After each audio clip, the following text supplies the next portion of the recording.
Eh bien bonjour les amis, on se retrouve aujourd'hui. Alors il fait beau, ça y est, le printemps est enfin là. Et d'ailleurs j'ai commencé à faire mes rempotages. Et concernant le chêne 5 qui est ici derrière moi, je vais le rempoter d'ici peu. Alors les signes qui permettent de savoir quand rempoter, eh bien c'est tout simple. Je vais aller le chercher et je vais vous faire un petit zoom avec ma deuxième caméra pour vous montrer en détail les bourgeons. Donc voici notre arbre.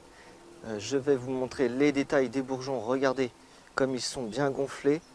On peut distinguer des couleurs vertes un peu pâles qui sortent un peu des écailles au niveau des bourgeons. Donc ils ont doublé de volume. Il faut savoir que cet hiver, ce bourgeon là qui dépasse n'était pas plus grand que l'autre à côté, un petit peu plus large peut-être, mais au niveau de la longueur, il faisait pareil, 5-8 mm. Là, on voit qu'il fait un bon centimètre passé de longueur, donc c'est parfait.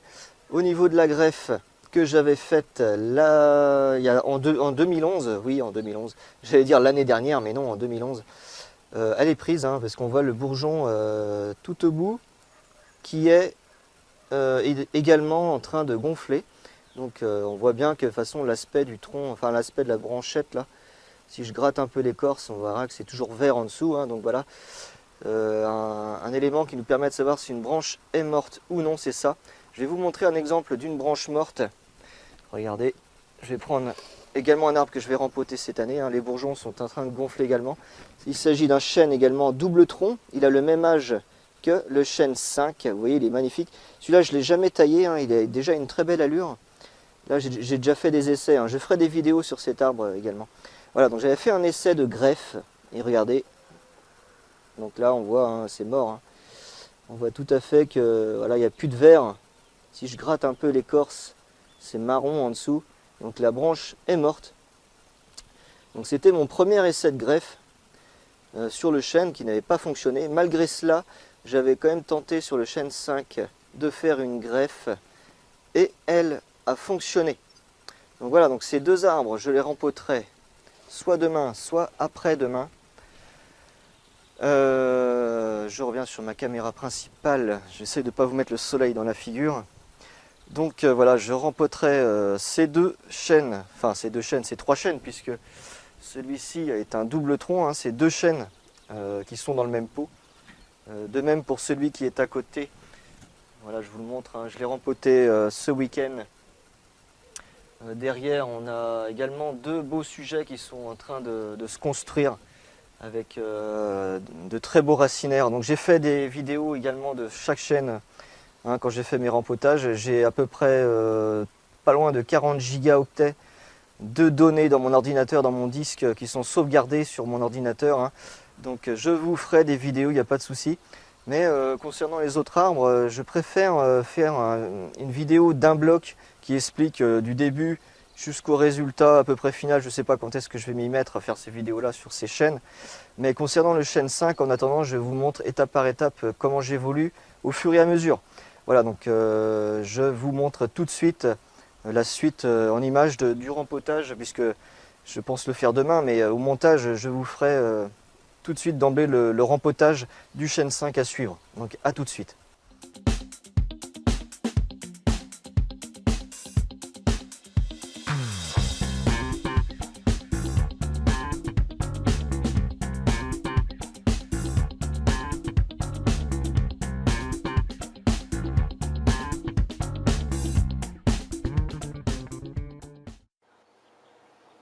Impressionnant, en l'espace d'une heure et demie, 2 heures, on a déjà un bourgeon qui se comporte différemment, donc je tiens à le montrer. Ce bourgeon qui gonfle à vue d'œil, c'est impressionnant. Tout à l'heure les écailles là, elles n'étaient pas ouvertes. Maintenant les écailles elles s'ouvrent. Et le bourgeon gonfle à vue d'œil, impressionnant. Donc là on a une température, je sens la chaleur sur mon dos. C'est impressionnant la vitesse que ça gonfle. Donc rempotage du chêne 5 à présent. Vous voyez les cajots et à droite le tamis qui m'a servi pour le substrat. et bien préparer tout son matériel à l'avance et de manière à l'avoir sous la main au moment du rempotage. Vraiment ciseaux, grattoir, pince, etc. Donc j'ai mis du tonus 5 pour stimuler les racines. Hein, l'arbre subit un stress et ça permet de gérer cela. Donc du fil de fer, papier absorbant, mycorhize.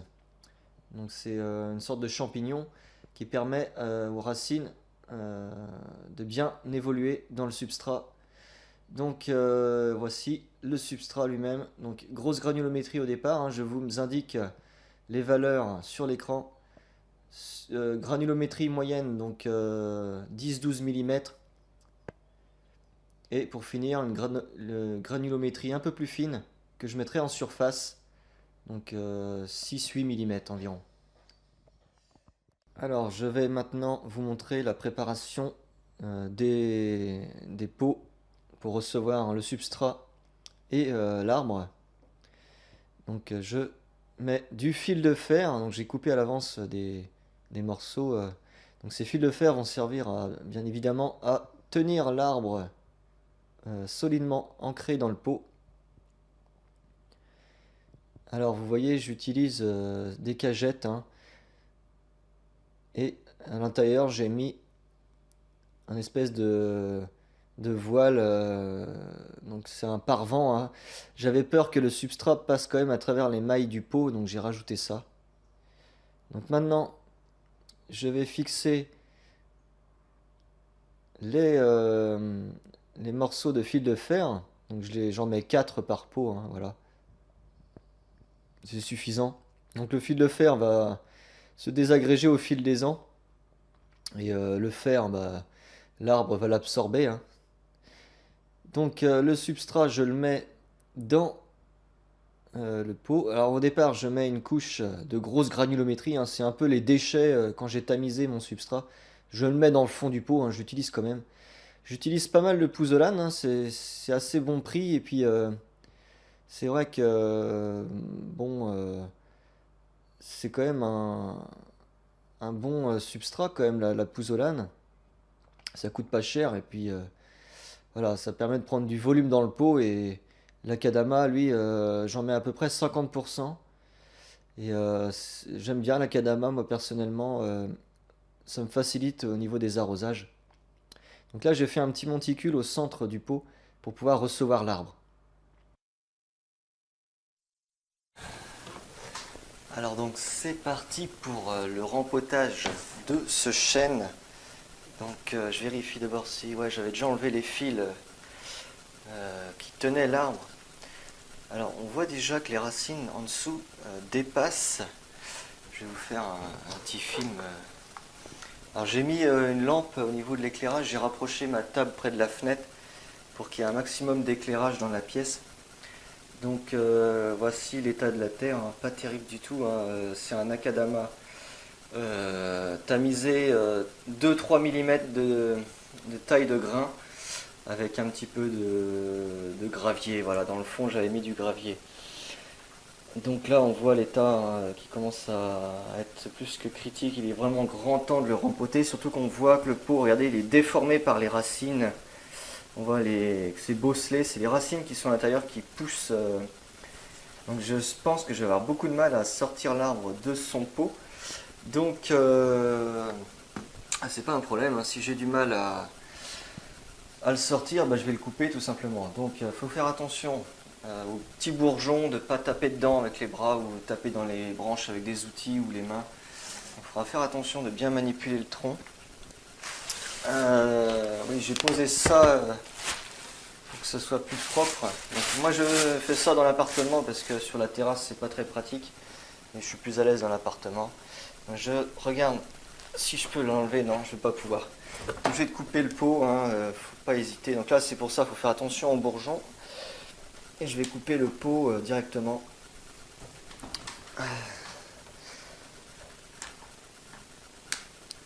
Donc on n'hésite pas. Donc oui, vous m'avez vu avec deux pots. C'est parce que j'ai prévu de faire 2 rempotages.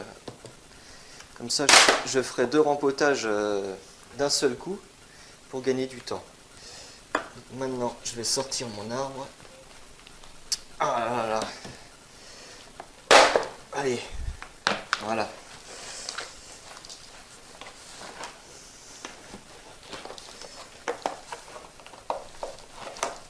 Ah là là là là là là. Ça y est. Donc il restait un fil. Hein. Ouais, ok. Voilà, donc le pot, on l'a enlevé. Et maintenant, on va s'occuper de notre petit arbre. Alors, je vais rajouter une caméra sur le côté. Alors, elle enregistre pendant un quart d'heure, donc il faudra que je me méfie. Dès que ça coupe l'enregistrement, de remettre l'enregistrement en route. Voilà, comme ça, vous avez une deuxième caméra sur le côté pour mieux voir ce qui se passe. Donc, je vais commencer par gratter comme ceci, délicatement. Donc, on voit au niveau du racinaire. Regardez ce que je disais tout à l'heure, les grosses racines qui passent ici. Donc tout ça, je vais les enlever. Hein. Parce que le but, c'est d'avoir au niveau final, je vais garder à peu près 3-4 cm au niveau de la surface ici. Tout ce qui est en bas va être supprimé. Donc moi, je vais garder juste le haut au niveau des racines. Donc je commence par gratter délicatement.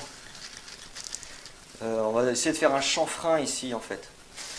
Voilà, je vais essayer d'enlever toute la terre qui est en haut ici.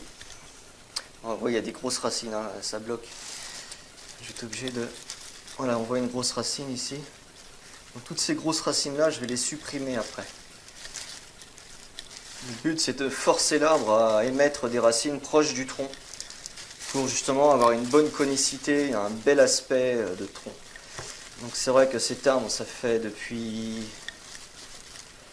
que je dise pas de sottises, 2008 qu'il est dans son pot. 2008, donc forcément ça fait 5 ans. Bon, j'ai déjà fait les rempotages le week-end dernier de 3 sujets, dont un qui a un double tronc. Et ça s'est très très bien passé. Voilà, donc il ne devrait pas y avoir de soucis pour lui également. Donc voilà, j'ai fait le tour. Donc là, il faut faire attention aux bourgeons, il faut sans arrêt être vigilant, ne pas taper dans les bourgeons au sommet de l'arbre. Vous voyez, il n'y a pas beaucoup de branches, c'est vraiment le début. Hein. Il est tout jeune. Il n'y a pas de construction, on va dire. Pour l'instant, sur la partie aérienne. Donc toute l'attention va se faire pour l'instant sur ce que l'on ne voit pas, c'est-à-dire les racines. Et je suis en train de le faire en ce moment. C'est pour ça que c'est une étape très importante. Et justement, il y a des grosses racines. Là, je suis très surpris parce que par rapport aux autres que j'ai rempotés la semaine dernière, il n'y avait pas autant de grosses racines à ce niveau-là.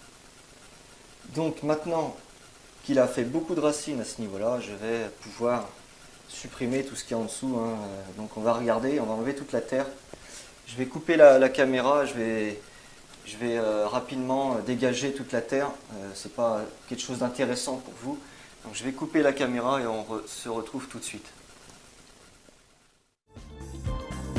Ici, je vous montre un autre chêne. Il s'agit du chêne 2 que j'ai rempoté le week-end dernier. Je vous montre l'exemple parfait de ce qu'on doit obtenir en bonsaï, un racinaire parfaitement étoilé. Là, on voit bien que c'est vraiment nickel. J'ai laissé suffisamment de racines pour la reprise. Et donc maintenant, nous allons découvrir le racinaire du chêne 5. C'est tout de suite.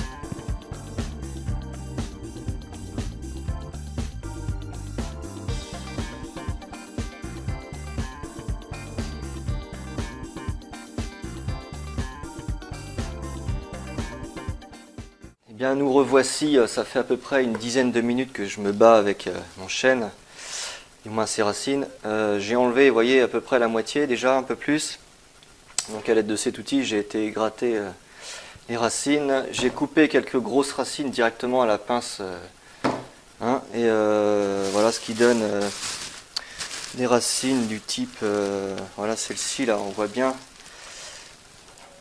Donc j'ai carrément coupé des grosses racines, hein, vous voyez, hein, qui font déjà un bon centimètre de diamètre. Hein. Donc on retrouve cette racine ici, je ne sais pas si vous la voyez bien au niveau de la caméra. On voit la grosse racine, celle-là va être supprimée. Hein. Donc c'est marrant qu'elle soit si grosse parce que j'aurais jamais pensé qu'elle puisse grossir autant. Elle devait faire, ouais, au départ, elle devait faire ce diamètre-là hein, quand je l'ai rempotée au tout départ. Donc je ne vais pas trop perdre de temps, je vais tout de suite couper cette grosse racine ici. Pour l'instant, on la coupe ici. Hop. Je vais tirer dessus. Normalement, il y a toute... voilà. Ça y est, on l'a enlevé. Vous voyez, j'hésite pas. Hein. Pareil, je vais m'occuper des petites racines qu'il y a autour. Les grosses qui pendent là, hop. Toutes les grosses racines, c'est celles qui ont permis à l'arbre tout l'hiver d'avoir ses réserves. Donc là maintenant, il va redémarrer puisque les bourgeons gonflent sans problème. Donc je vais couper toutes les racines qui dépassent ici pour qu'on y voie plus clair. Hop. Vous voyez, j'enlève beaucoup de racines. Hein.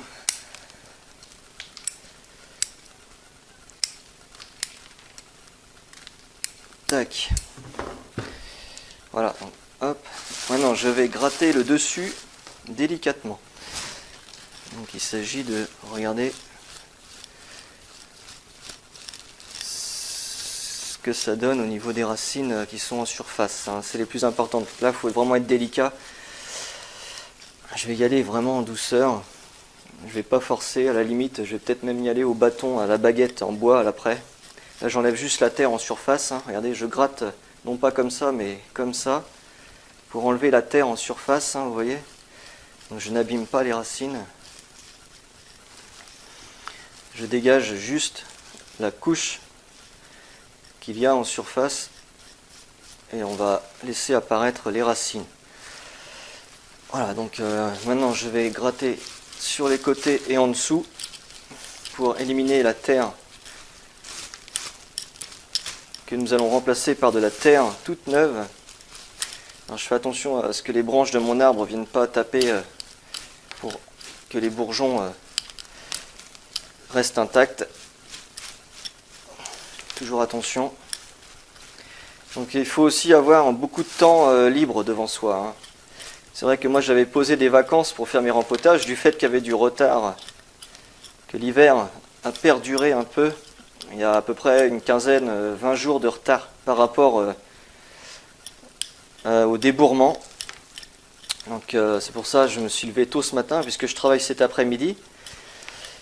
Du coup je me suis reposé pendant les vacances, hein, je n'ai rien fait. J'avais prévu de faire mes rempotages, comme ça j'aurais eu tout mon temps de les faire pendant mes vacances, mais vu que les arbres n'ont exprimé aucun débourrement, je préférais ne rien faire. J'aurais pu les faire, mais j'avais peur pour la reprise. Voilà, donc là, je fais attention à ces racines, hein, c'est les plus importantes. Je vais juste couper celles qui dépassent. Voilà, je ne vais pas trop lui tripoter ses racines. Voilà, donc tac. Donc maintenant, je vais prendre une baguette en bois.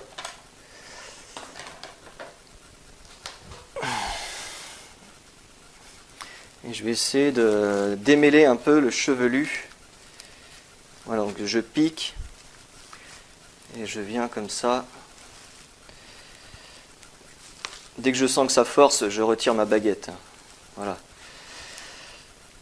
Donc on va comme ça, ainsi, faire le tour, toujours en faisant attention à ne pas taper dans les branches, hein, toujours être vigilant à ça. Hein.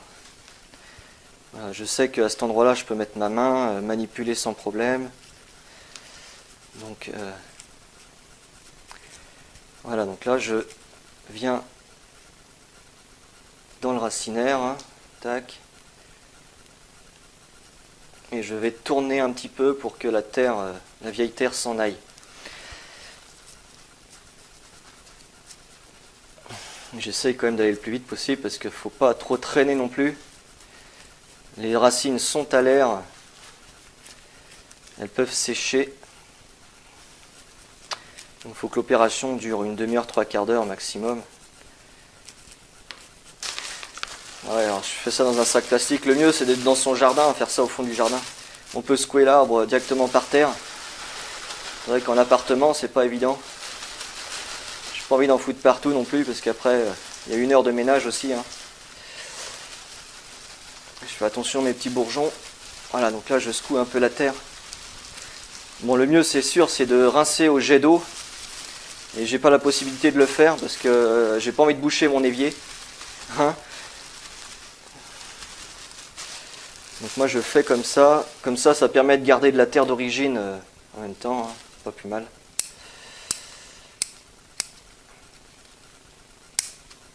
Tac, alors là j'ai une grosse racine. Bon, je vais essayer de remonter un peu plus haut là. Je vais la couper. Tac. Vous voyez, grosse racine. C'est celle de tout à l'heure, hein, un bon centimètre d'épaisseur. Donc après je vais mettre un peu de mastic pour protéger tout ça. Ah. Alors, je vais essayer d'enlever les grosses racines pour que l'arbre m'en refasse des plus petites qui redémarrent. Donc là, grosse racine également. Tac. Ah oui, ici. J'aimerais bien dégager un peu le nébari.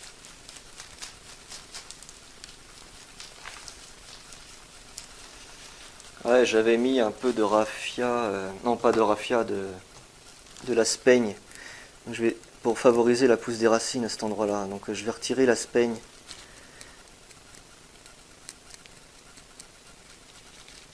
Vous voyez, c'est ça la speigne. Hein, elle est toujours en bon état d'ailleurs.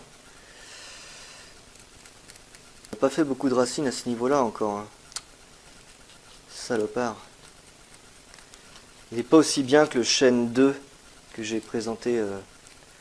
Il m'a fait des racines merveilleuses. Et j'aurais préféré que lui aussi m'en fasse. C'est pas le cas. Donc j'enlève toute la speigne, hein, elle n'a servi strictement à rien. Je pensais qu'en mettant de la speigne à ce niveau-là, j'aurais eu une pousse de nouvelles racines.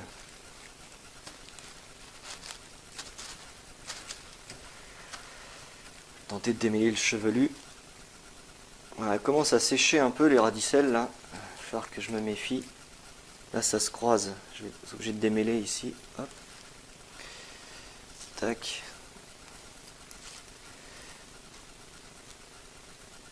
Donc je démêle à la main, hein. Carrément j'y vais avec les doigts.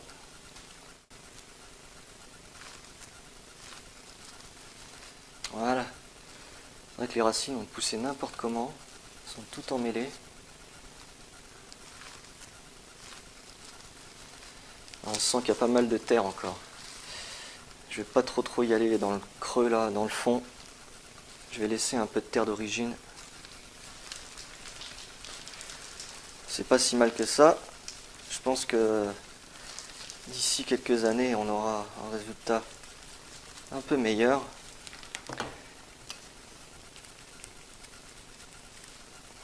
Voilà. Donc cette grosse racine là, je vais la supprimer. Hop. Surtout qu'il n'y a pas beaucoup de racines dessus, hein, vous voyez. Donc autant l'enlever. Même d'ailleurs aller un peu plus loin.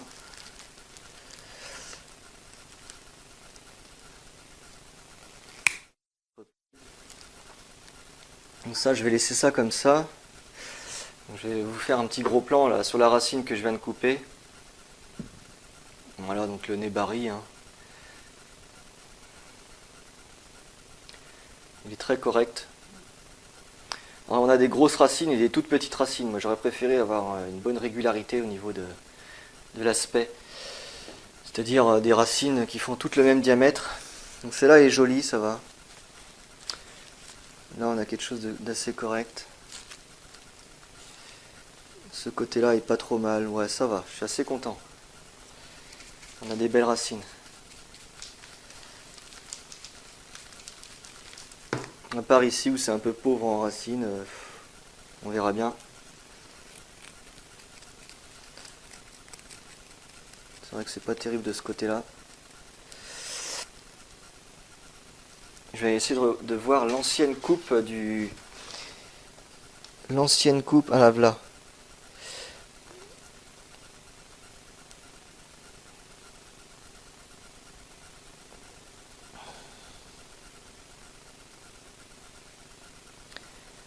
Du pivot.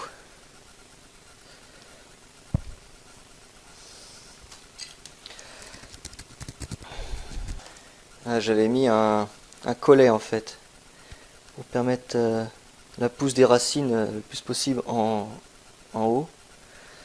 Et en fait, bah,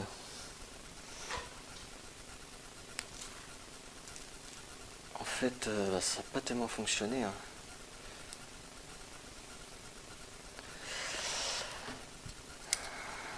Bon, ce que je vais faire, je vais refaire la coupe de l'ancien pivot. Je vais recreuser ici un peu. L'ancienne coupe que j'avais fait au niveau du pivot. Pour pas qu'il y ait de pourriture, je vais mettre un peu de pâte. Ouais, donc là je vais arrêter de couper les racines, hein. Ça va devenir critique après. Donc je vais mettre de la pâte cicatrisante mastic au niveau des coupes. Comme ça je suis sûr que j'aurai pas de pourriture. On n'est pas obligé de le faire.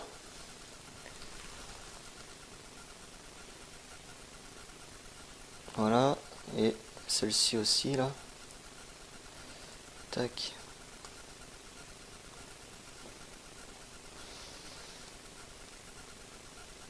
Voilà.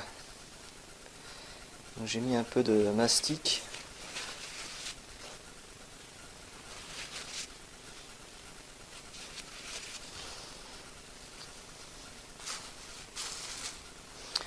Eh bien nous allons maintenant le mettre dans sa nouvelle terre. Alors je vais mettre un petit peu de tonus 5 pour humidifier les racines.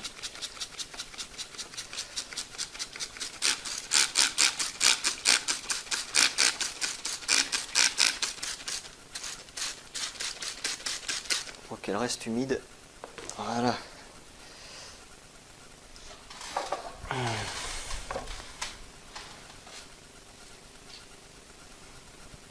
Donc voilà, donc j'avais tout à l'heure fait un petit monticule ici avec le substrat. Donc je viens poser mon arbre dessus et je vais presser vers le bas et faire des petits mouvements de gauche et droite pour l'enfoncer sur son petit monticule. Donc là je presse vers le bas et dès que je vois que je peux plus aller plus bas, j'arrête. Et on va commencer à mettre les fils pour fixer l'arbre, tout simplement.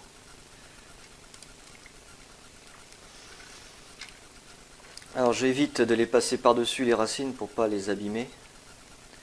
Je vais tenter de faire une sorte de passage de fil entre les grosses racines là, si j'y parviens. Parce que je voudrais en fait à la fin garder des racines apparentes. Donc forcément si je veux les garder apparentes, il faudra qu'elles soient jolies à regarder. Qu'il n'y ait pas de traces de fil. Voilà, donc là je passe comme ceci.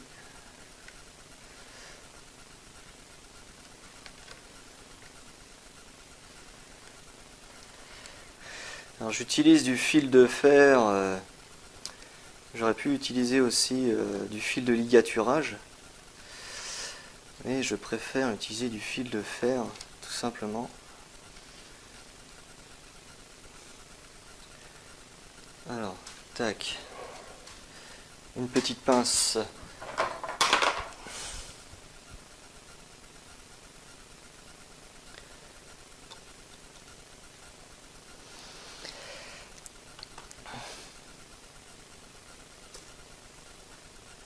Ouais, il y a des petites racines qui s'en mêlent autour, mais bon, j'ai pas le choix.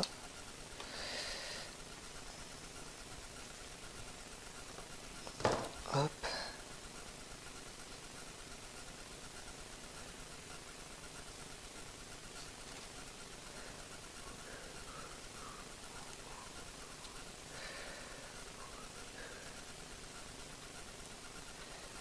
Voilà. Hop.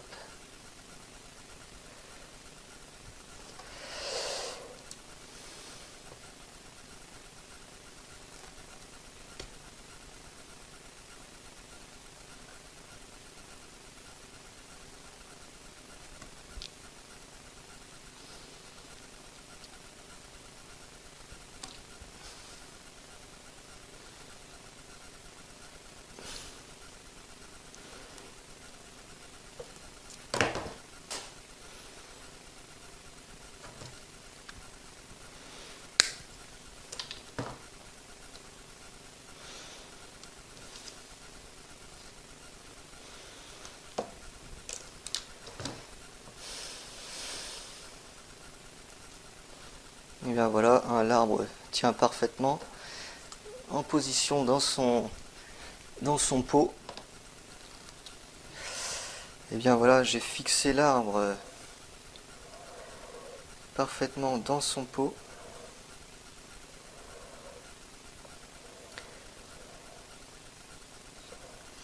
On voit que ça tient parfaitement bien. Donc, ensuite, je vais maintenant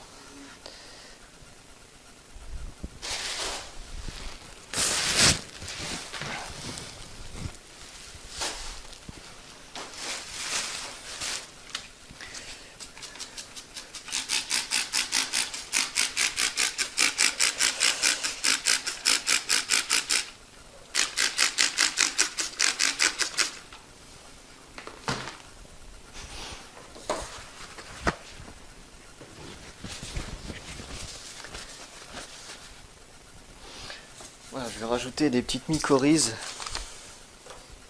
Donc c'est sous forme de granulés comme ceci.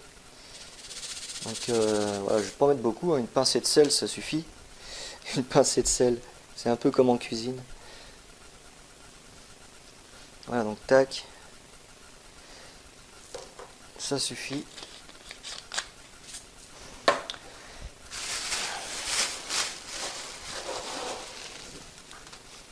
Et on va rajouter la terre toute neuve.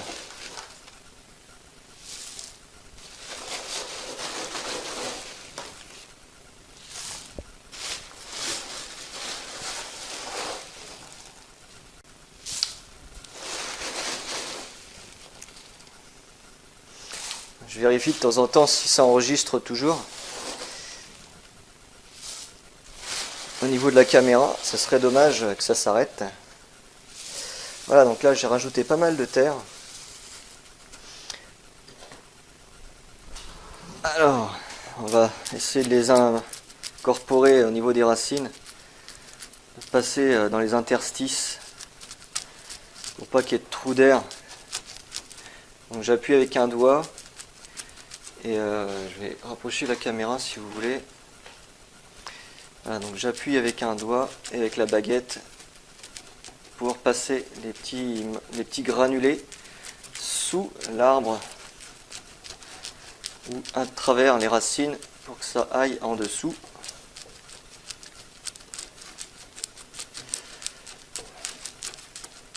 Donc là, tant que c'est mou, on peut les mettre. Et dès qu'on sent que c'est dur, hop.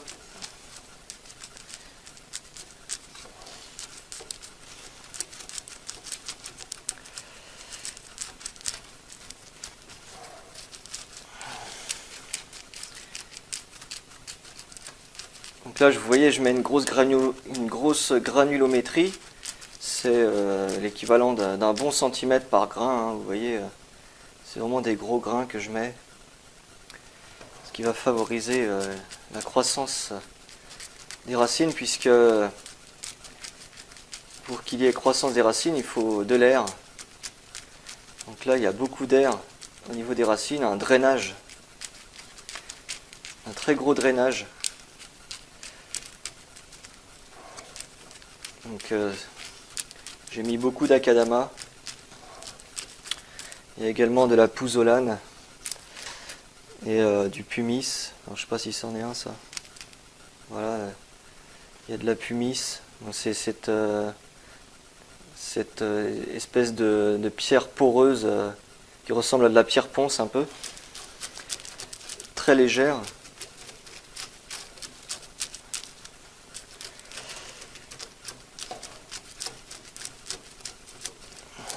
Voilà, donc on voit que l'herbe est bien ancré dans son pot. Il risque pas de chuter au moindre coup de vent.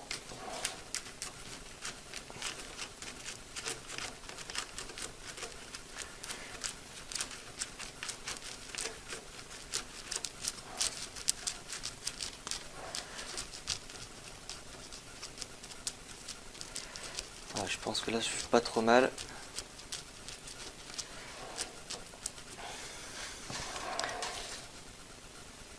Juste me méfier au niveau des petites racines là, qu'elles se mettent bien en position. Alors s'il y en a un problème, on peut mettre un fil. Là ça va, ça tient.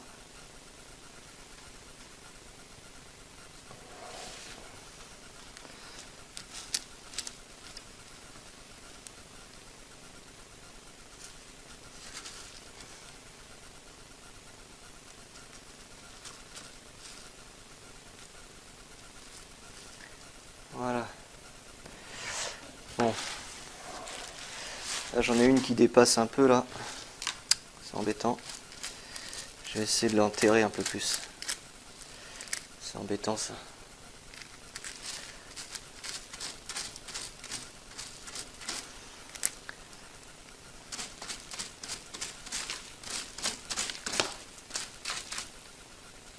Allez, tu vas rester en position toi. Tac. Pas nous embêter. Voilà. Parfait. Et on rajoute de la terre par-dessus.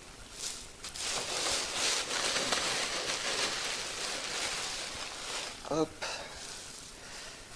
Voilà, parfait. C'est pas terminé, hein. Je vais rajouter une terre plus fine encore.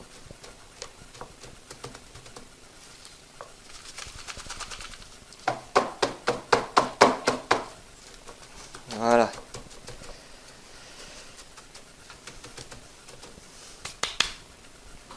Donc je vais chercher la terre plus fine. Je vais rajouter une petite poignée là dans le coin. Hop. Voilà.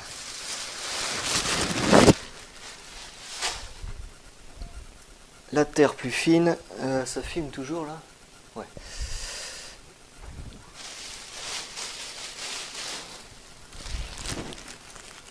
Hop.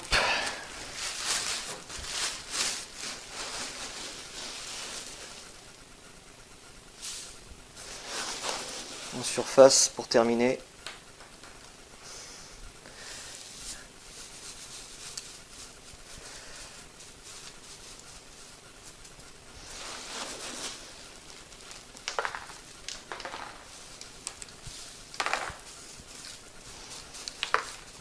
Voilà, nous avons finalisé notre rempotage. Il ne reste plus qu'à bien arroser